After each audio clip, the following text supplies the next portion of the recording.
أعوذ بالله من الشيطان الرجيم. بسم الله الرحمن الرحيم. رب اشرح لي صدري ويسر لي أمري واحلل عقدة من لساني يفقهوا قولي. سلامونه او درنښت مې ومنئ. زه رحیم الله فکور د ویناوالۍ څخه د ویري کنټرول دورې په 4مه جلسه کې ستاسو قدرمنو په درنه چوپړ کې یم. د الله سبحانه وتعالی څخه ډیر خوښ او خوشحاله یم چې د دغه خدمت جوګی ګرځولی یم. دا جلسه مو ځانګړې کړې ده د ویناوالۍ څخه د ویرې د لاملونو پیژندنې ته. دا چې هر څه په دنیا کې د علت او معلول د قانون په اساس مخته ځي. نن به په دې جلسې کې د ویناوالۍ څخه د ویرې په علت پوه شئ. د تیرو جلساتو په دوام چې په لومړۍ جلسې کې د ویناوالۍ څخه د ویرې په پیژندنه بحث وشو او تاسو په دې باندې پوه شوئ چې د ویناوالۍ څخه د ویرې په مهال ستاسو په مغز کې څه پیښیږي. دوهمې جلسې کې مو د عزت نفس په اړه بحث وکړ او تاسو په دې باندې پوه شوئ چې د یو ویناوال لپاره عزت نفس څومره اړین دی. ورپسې په دریمه جلسه کې مو د اعتماد پر نفس په اړه بحث وکړ او دا چې پر ځان اعتماد د یو ویناوال لپاره او د هغه سره په ویناوالۍ کې څومره مرسته کوي او څومره اړین دی، په دې باندې مکمل تاسو پوه شوئ. نن په 4مې جلسې کې د ویناوالۍ څخه د ویرې په لاملونو باندې بحث کوو. که چیرته موږ ځیر شو د نړۍ هغه سترکچر او جوړښت چې دی په اساس د قوانینو مخته روان دی. یعنی نړۍ د آدم علیه السلام د پیدایښت نه بیا تر ننه پورې دغه بشري جوړښت چې دی یا په ټوله کې د نړۍ خلقت او د نړۍ جوړښت دغه ټول په اساس د قوانینو مخته روان دی. یو دغه قوانینو نه د علت او معلول قانون دی چې ډیر اړین دی، ډیر اساسي دی او ډیر مهم دی. او ان شاء الله العزیز نن به په دې موضوع باندې بحث کوو. خو مخکې د بحث نه د تیرو جلساتو څخه د لومړۍ، دوهمې او دریمې جلسې څخه الحمدلله ثم الحمدلله د دوستانو نظریات او د دوی اخذونه ورسره په څنګ کې د ترسره شو تمریناتو هغه کومه نظریات چې ما ته راورسېدل او تمرینات ما ته راوستول واقعا الحمدلله ثم الحمدلله د ستایلو وړ دي او د رب ذوالجلال نه زه ډیر ښه او خوشحاله یم چې تاسو په دغه دورې کې، په دغه لنډ مهاله دورې کې دومره تغییرات کړي دي او هر بحث تاسو ته ډیر مثبت او ګټور تمام شوی دی. لکه څنګه چې مخکې ما اشاره وکړه چې نړۍ د قوانینو نړۍ ده، نو که چیرته په اساس د دغو قوانینو تاسو مخته لاړ شئ نو په ژوند کې به ډیر څه لاسته راوړئ. یو څه دې د یاده وتلي نه، هغه دا چې قوانین د نړۍ دا د مسلم او غیر مسلم، د ځوان زوړ، د ښه بد، د ټولو دپاره، یعنی د بشري خلقت دپاره دغه قوانین راغلي دي. څومره قوانین چې دي او دا په بسم الله الرحمن الرحیم کې موږ ته واضح کیږي. که چیرته موږ ځیر شو د بسم الله هغه معنا، مفهوم او تفسیر ته، بسم الله الرحمن الرحیم په دې معنا چې الله سبحانه وتعالی رحمان دی په دې دنیا کې په ټولو مخلوقاتو، په ټول بشریت باندې، په مسلم باندې، په غیر مسلم باندې. او د دې نه دا موږ ته ثابتېږي چې قوانین د مسلم او غیر مسلم دپاره کار ورکوي. یو دغو قوانینو نه د علت او معلول قانون دی چې د دغه قانون په اساس باندې د ژوند ډېرې چارې مخته ځي. خو زه تاسو ته بیلګې راوړم چې تاسو لومړی په علت او معلول باندې پوه شئ او د دغه قانون په اساساتو باندې پوه شئ، بیا مخته ځو په ویناوالۍ کې د قانون نه ګټه اخیستنې باندې ان شاء الله العزیز بحث کوو. او هغه اساسي موضوع د نن بحث چې د ویناوالۍ څخه د ویرې لاملونه دي، دا به ان شاء الله العزیز په اساس د همدې قانون واضح کوو. علت او معلول زه څو بیلګې تاسو ته راوړم چې تاسو ته د موضوع واضح شي. لومړی بیلګه د ځمکې جاذبه ده.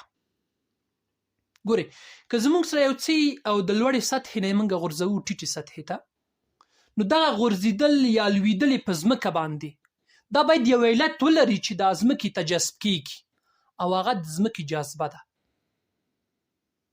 که نیولې په فضا کې یا په خلا کې هلته چې د ځمکې جاذبه کار نه کوي، یو جسم د خپل ځای نه نه ښورېږي، نو دا موږ ته معلومه شوه چې د یو جسم په ځمکه لوېدل دا علت لري ځان ته، او علت یې څه شی دی؟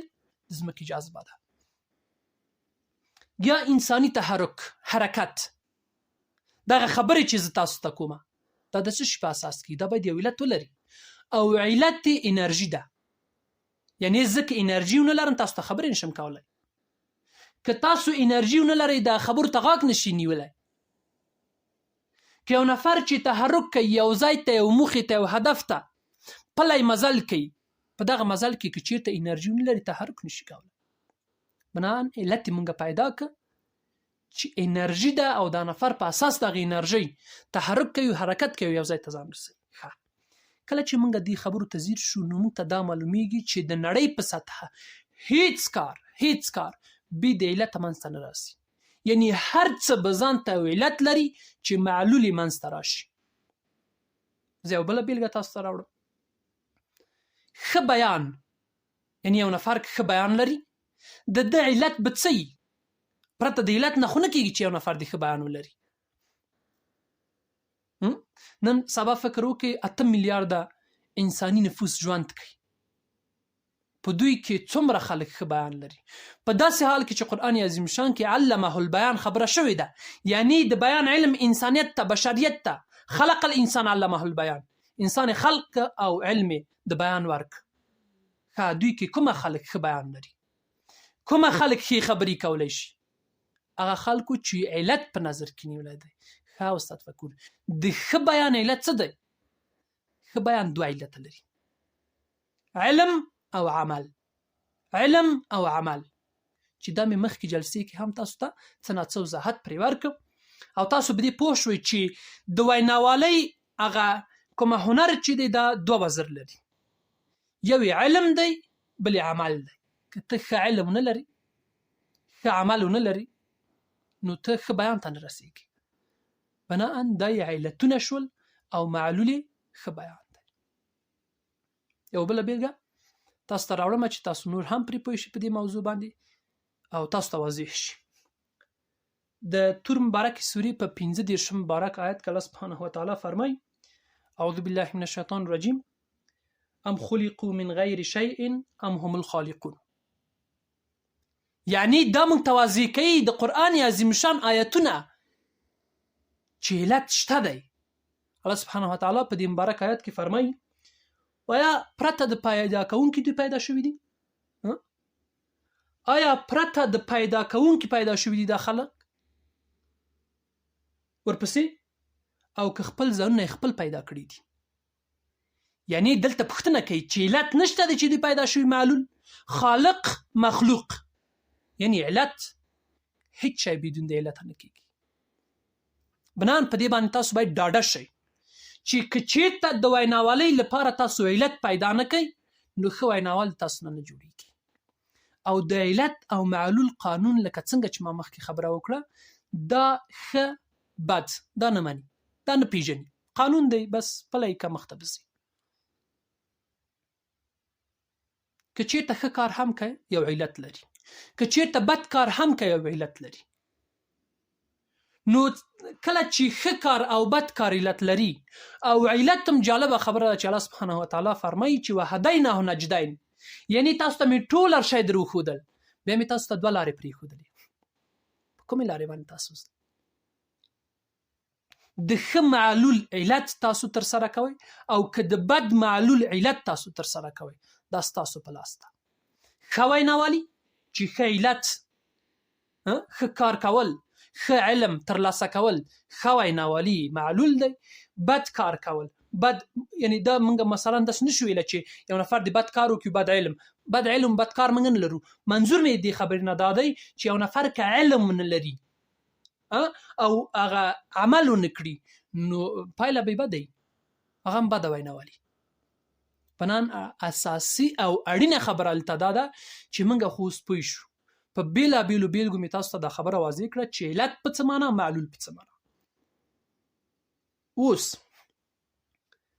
که چېرته موږ راځو د ویناوالۍ څخه د ویرې لاملونه موږ څېړو، په نړیواله سطحه څېړنو او په پښتنه ټولنه کې زما خپله څېړنو دا ماته په ډاګه کړه چې د ویناوالۍ څخه د ویرې لاملونه مشخص دي، یعنی شاید په سلګونه او زرګونه لاملونه وي، ولې هغه اساسي لاملونه یا علتونه یې په لاندې توګه دي چې زه یې اوس تاسو ته بیانوم. خو یو څه دې د یاده وتلي نه، هغه دا چې دغه علتونه زه یو واضح کولی په دې نشم په دې دورې یا په دې جلساتو کې چې دا دوره یې جوګه نه ده، او د دې علتو چې اوس مخکې تاسو ته وایم یو باندې موږ ټکی په ټکی تفصیلي بحثونه د وینا راز لنډمهاله تخصصي دورې کې کړي دي. دا علتونه یا لاملونه کوم دي؟ لومړی د نورو د قضاوتونو څخه ویره، یعنی ته د نورو د قضاوتونو نه ویریږي چې د ویناوالۍ په حال کې ښه وینا نشي کولی، ښې خبرې نشي کولی. دا قضاوتونه کوم دي؟ څنګه یې تاسو باید کنټرول کړئ؟ د وینا راز لنډمهاله تخصصي دورې کې تفصیلي ټکی په ټکی بحث پرې شوی دی. دویم علت یا لامل د تیروتنو څخه ویره. د څه شي نه؟ د تیروتنو نه. یعنی ځینې تیروتنې دي، ځینې کړنې دي چې ته وایې که زه چېرته په دغې کړنې کې تیر وځمه نو دا خو بیا به څنګه شي، او دغه ویره په تاسو باندې حاکمه کیږي، تاسو د ویناوالۍ نه ویریږئ، تاسو ښه وینا نشئ کولی. دا دویم. دریم علت یا لامل د چمتووالي د نشتون په حالت کې ویره. کوم موضوعاتو د نشتون په حالت کې، د چمتووالي د نشتون په حالت کې کوم موضوعاتو ته تاسو چمتو نه یاستئ؟ په د باندې مکمل تفصیلي بحث شوی دی. څلورمه خبره د نه پیژندلو په حالت کې ویره. کوم څیزونه چې تاسو د ویناوالۍ په وخت کې ونه پیژنئ، تاسو د ویرې سره مخ کیږئ. هغه څیزونه هم تاسو ته واضح کیږي او د هغوی هغه پیژندنه هم تاسو ته واضح کیږي چې په اساس د همدې پیژندنې، ځکه دا یو علت دی، معلول چې ته دا وپیژنې، علت تا ترسره که، علت تا واضح شه، علت په اساس تا کار وکړه، معلول یې ښه بیان تا ته میلاویږي. ورپسې پنځمه خبره د جسمي نارامتیا په حالت کې ویره. جسمي نارامتیا کومه نارامتیا ده؟ کومه موضوعات دي او په اساس د کومو کړنو دا ښه کیږي؟ ځکه ته باید علت وپیژنې، د علت دپاره د حل لاره پیدا کړي چې هغه مثلا کومه علتونه چې دلته دي تاسو باید د حل لاره ورته پیدا کړئ چې هغه علت ښه کړئ او معلول یې ښه منځته راشي. ورپسې د رواني نارامتیا په حالت کې ویره. دغه 15 لاملونه وو، هغه 15 علتونه وو چې تاسو په اساس د همدې موضوعاتو چې کنټرول پرې نه لرئ په ویناوالۍ کې ویریږئ. که یو نفر په اساس د قانون چې هغه د علت او معلول قانون دی، دغه کومه څیزونه او کوم لاملونه او کوم علتونه چې مالته پرې تاسو ته وضاحت درک او تاسو اوس پرې پوه شوئ، دغه علتونه هغوی ته واضح شي او کار پرې وکړي. په نن علت یې جوړ کړه. د جوړ علت پایله او معلول څه دی؟ ښه بیان، ښې خبرې، د هر راز وینایي چاپیریال مدیریت. که ته په یو راډیو کې، که ته په یو تلویزیون کې، که ته په یو مشاعرې کې، که ته په یوې غونډې کې، که ته په یوې جرګې کې، که ته په کورني محیط کې، که ته د دندې په چاپیریال کې، که ته په مکتب کې، که ته په مدرسې کې، که ته په هر ځای کې، یعنی که چېرته دغه علتو باندې ته پوه شي، نور د ویناوالۍ څخه ته د خپل ویره کنټرولولی شي. او تاسو دلته دومره پرې پوه شوئ چې دغه موضوعات، دغه مسایل، دغه دلایل، دغه لاملونه دلیل په دې شوي دي یا علت د دې خبرې دی چې ما بیان دی کمزوری. اساسي خبره دا ده چې الحمدلله ثم الحمدلله دغه علتونه کنټرول کیږي. که هغه د نورو د قضاوتونو ویره ده، که د تیروتنو څخه ویره ده، که د چمتووالي د نشتون په حالت کې ویره ده، که د نه پیژندلو په حالت کې ویره ده، که د رواني نارامتیا په حالت کې ویره ده، که د جسمانی نارامتیا په حالت کې ویره ده، دغه ټولې ویرې د کنټرول وړ دي. او تاسو کولی شئ چې کنټرول پرې ولرئ. څه وخت کېږي چې تاسو کار ورته وکړئ، یعنې په دغه علت خو اوس تاسو ته پیدا شه، دغه علت باندې تاسو کار وکړئ چې د علت ښه شي، معلول یې ښه منځته راسي. ورپسې خبره چې ډیره مهمه اړینه او اساسي خبره ده، د علل او معلول د قانونه یا د علت او معلول د قانونه د ویناوالۍ په زده کړې کې څنګه ګټه واخلو. استاد فکر دا خو قانون دی، د ژوند په ډیرو چارو کې تاسو سره مرسته کوي چې چیرته پرې پوه شئ او کوم ځایو کې ترې ګټه واخلئ. دا قانون تاسو سره مرسته کوي. اوس د ویناوالۍ په برخه کې موږ څنګه ګټه ترې واخلو، دا قانونه څنګه موږ ځان پرې پوه کړو، په اساس د همدې قانون موږ یو پایلې ته ورسېږو. د علت او معلول قانون د ویناوالۍ په برخه کې ګورئ، که چېرته تاسو مخکې ما تاسو ته خبره وکړه چې د علم او عمل شتون یا د علم او عمل زده کول او ترسره کول ښو پایلو ته تاسو ورسئ، بنا دلته علت معلوم شي چې ښه علم او ښه عمل دی. ښه استاد فکر ښه علم په څه معنا، ښه عمل په څه معنا؟ ګوره د نړۍ په هرې برخه کې چې د هر علم زده کړه ده، دا ځان ته تعامل لري. څنګه تعامل لري؟ په دې خبرې باندې ما په مخکې جلساتو کې لږ څه بحث کړی، دلته غواړم چې تاسو ته واضح شي. څنګه تعامل لري؟ په دې اساس تعامل لري چې خاص موضوعات باید یو د بل سره یو ځای شي او د دوی د یو ځای توب په اثر تاسو د هغوی نه ښه ګټه واخیستلی شئ. مثلا د طب په برخه کې، یعنی د سر د درد لپاره دوا مشخصه ده، د پښو د درد لپاره دوا مشخصه ده، د معدې د درد لپاره دوا مشخصه ده. که د یو نفر سر درد کوي، ډاکټر صاحب هغه تعاملونه د دوا ورته یو ځای کوي چې د سر درد ته کار ورکړي. که معده درد کوي، که پښې درد کوي، په همدې شکل باندې. اوس په ویناوالۍ کې ښه علم په څه معنا؟ یعنی هغه درسونه باید یو د بل سره یو ځای شوي وي چې تاسو نه ښه ویناوالان جوړوي. دا باید یو د بل سره را یو ځای شي او د ده په را یو ځای توب باندې مسلکي خلک پوهېږي. هر څوک پرې نه پوهېږي، د هر چا کار نه دی. دا د علم مسله. عمل هم همداسې یو خبره ده. که تاسو غواړئ چې ډرایور شئ، نو هغه کړنې باید ترسره کړئ چې تاسو ته یو مسلکي ډرایور وایي. مسلکي ډرایور خو پوهېږي چې دغه کړنې تاسو ترسره کړئ، ښه ډرایور تاسو نه جوړېږي. دلته اوس تمرینات هم په همدې معنا دي. که چېرته تاسو جیم په نظر کې ونیسئ، یو نفر چې ځي جیم ته، په کومې اندازه وزنه ووهي چې بازو یې غټ شي، په کومې اندازه وزنه ووهي چې د وجود هره برخې باندې چې دی کار کوي، هماغه برخه یې غټه شي، د بدن ښکلا یې جوړه شي. یعنی د هرې عضوې دپاره ځانګړی تمرین، ځانګړی وزن ته باید ووهي. ویناوالۍ کې هم دا خبره ده چې د بیان د ښکلا دپاره په هرې مسلې کې هغه ځانګړي مشخص تمرینات ته باید ترسره کړي.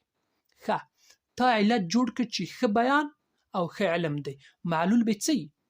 معلول به ښه بیان وي.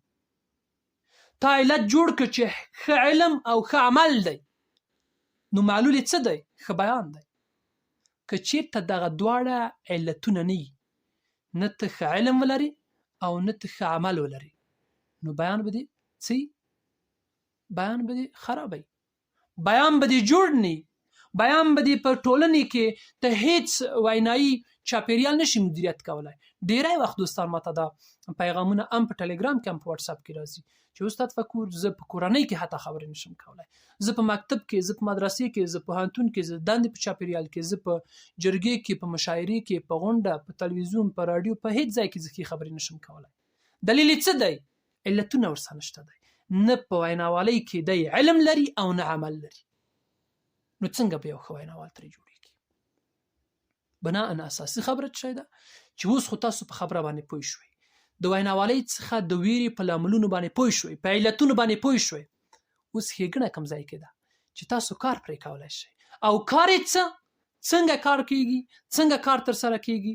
تاسو باید دغه علم لاسته راوړئ او دغه عمل ترسره کړئ، تر څو په اساس د ښه علم او ښه عمل تاسو نه یو تکړه او با جرأته ویناوال جوړ شي. ګورئ نړۍ په سطحه نن 8 میلیارده نفوس، بشري نفوس، انسانان دا ژوند کوي. دغه 8 میلیارده کې څومره خلک ویناوال دي؟ د ګوتو په شمار ویناوالان دي. ولې؟ ځکه دوی علتونه جوړ کړي دي. معلول یې ښه بیان دی. ټول خو علتو باندې نه پوهېږي. ته چې نن په علتو باندې پوه شو باید کار ورته وکړې. څنګه کار ورته وکړې؟ الحمدلله ثم الحمدلله دې دپاره موږ په پښتني ټولنې کې مسلکي زده کړې جوړې کړي دي. زموږ د وړیا دورو سره په څنګ کې زموږ ځانګړې دورې هم دي. مخکې مې تاسو ته دا اشاره وکړه چې دغه لاملو باندې په مکمل 6 وړو باندې د وینا راز لنډمهاله تخصصي دورې کې مکمل علمي او مفصل بحث شوی دی. ټکی په ټکی دا موضوعات واضح شوي دي چې د نورو د قضاوتونو ویره ته څنګه کنټرول کړي، د تیروتنو نه ویره ته څنګه کنټرول کړي، د چمتووالي د نشتون په حالت کې ویره څنګه ته کنټرول کړي، د نه پیژندلو په حالت کې ویره ته څنګه کنټرول کړي، د جسمي نارامتیا په حالت کې ویره ته څنګه کنټرول کړي، د رواني نارامتیا په حالت کې ویره ته څنګه کنټرول کړي. په دې ټوله باندې بحث شوی دی او دا علم ان شاء الله العزیز تاسو ته ډیر هوسا د تاسو په جبورو کې ما جوړ کړی دی. لکه نن چې دا جلسه اوري په خپل واتس اپ کې د واتس اپ له طریقه ان شاء الله العزیز زمونږ ځانګړي دوري هم په همدې بڼه باندې د ټلګرام له طریقه مخ ته ځي. زه دا جلسه راټولوم چې تاسو ښه پرې پوه شئ. موږ او تاسو نن په قانون باندې بحث وکړو. د نړۍ یا د انساني بشري خلقت یا په ټوله کې د ټول خلقت یا د ټولو کائناتو کومه اساس چې مختزي په کوم اساس چې مختزي په اساس قوانینو مختزي او دا غوی د قوانینو نه یو قانون هم د علت او معلول قانون دی چې ما تاسو ته بیلابېلې بیلګې راوړې د بیلابېلو موضوعاتونه. ورپسې راغلو تاسو ته په دې باندې بحث وکړو چې کوم لاملونه ستاسو د ویناوالۍ څخه د ویرې لاملونه دي چې په اساس د همدې لاملونو یا علتونو تاسو معلولم خرابه یعنی ویناوالي مو خرابه شوې ده. ورپسې په ویناوالۍ کې د علت او معلول د قانون نه څنګه ګټه واخلو. تاسو پرې پوه شوئ چې علم او عمل مو باید ښه کوي تر څو ښه ویناوالي ولرئ. او ان شاء الله العزیز د دې لپاره موږ ډېر ساده او هوسا جوړښتونه تاسو لپاره جوړ کړي دي. زموږ دورې دي او ان شاء الله چې تاسو به ترې برخمن شئ. دا د جلسې موضوع. ورپسې د دې جلسې لپاره ستاسو تمرین چې کوم دی د علت او معلول د قانون 10 بیلګې په خپل چاپیریال کې پیدا کړئ.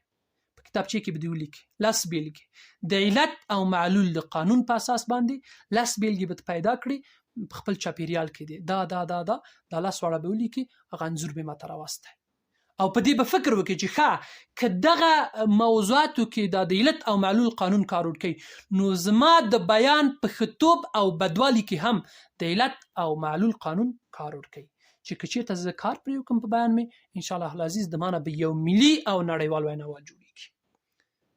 دا هم تمرین شو ستاسو ان شاء الله العزیز چې تاسو په دې جلسې او په تمرین به ښه پوه شوي وئ. دا جلسه هم دلته پای ته رسیږي. تر بیا چې زه رحیم الله فکور ستاسو قدرمنو درنه حضور ته حاضرېږم. تاسو پاک او بخښونکي رب سپارم. ښې چارې.